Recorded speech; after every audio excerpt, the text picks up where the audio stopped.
Isang bangkay naman ng sanggol ang natagpuan ng mga militar sa abandonadong kampo ng New People's Army o NPA sa Northern Samar. Yan at ang iba pang mga rumarapidong balita mula sa probinsya, hatid ng iba't ibang istasyon sa ilalim ng MBC Media Group.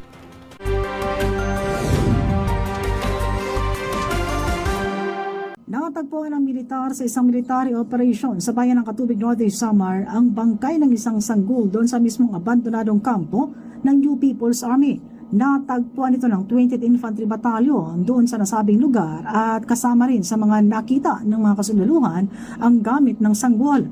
Pinaniniwalaan na isinilang ang sanggol ng miyembro ng New People's Army. Kinundina ito ng militar at mga government officials na isang paglabag sa humanitarian rights and international humanitarian law.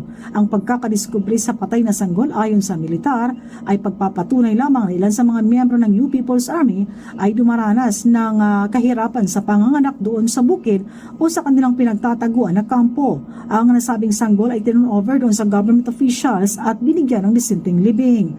Kinundin na rin ni Katubig Mayor Solomon Vicencio, ang municipal mayor, ang pagkadamay ng mga inosente dahil sa gawa ng nasabing mga New People's Army. Mula sa MBC Network News, RH34 Jane Galit Bantayan, una sa Pilipinas, una sa Pilipino. Mahigit 1 milyong piso na halaga ng imported at smuggled na mga sigarilyo na recovered ng mga miyembro ng Negros Occidental Maritime Police Station at Bureau of Internal Revenue o BIR sa Purok Masagana, Barangay Balintawak, lungsod ng Escalante, Negros Occidental.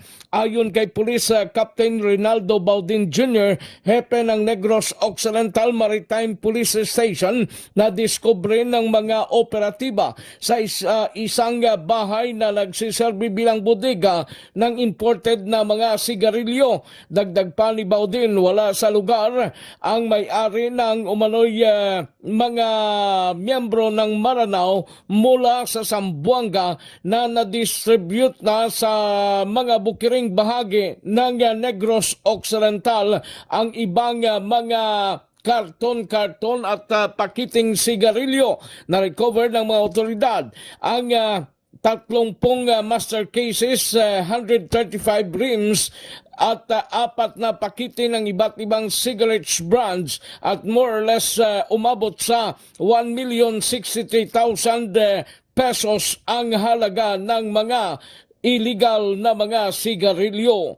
Para sa MBC TV Network News, ito si Rex Cantong, una sa Pilipinas, una sa Pilipino. Timbog ang 3 kababaihan sa bust operation ng PDEA at PNP sa bayan ng Malasiki. Sa report ni PDEA Region 1 Director 3 Joel Plaza, alas 10:15 ng umaga, isa sa kanilang asset ang nagkunyaring bayar at nakipagtagpo ang mga suspek sa barangay Larig-Larig, Malasiki, kung saan isang knot-tied plastic sachet na naglalaman ng hinihinalang sibo na may timbang na 100 gramo at may street track price na 680,000 pesos ang ibininta nila kapalit ng mark money at agad itong inaresto. Nasamsam sa mga suspek ang mark money, 2 cellphone at 2,700 pesos kas at ang kanilang kotse na gamit sa illegal na gawain. Kinilala mga suspek na sila Christine Molina, 36 anyos, residente ng Barangay Barang Bugtong; Beverly Mamaradlo, 34 anyos, residente ng Barangay Aliaga, kapwa sa Malasiki; at Mirasol Armia, 30 anyos, residente ng Balintawak, Quezon City. Sa ngayon nasa kustodiya ng PDEA Provincial Office Ordinance City ang mga suspek at naharap sila sa kaso ng paglabag sa Republic Act 9165. Para sa MBC TV Network News, ito si Freddy Fardo, RH34, una sa Pilipinas, una sa Pilipino.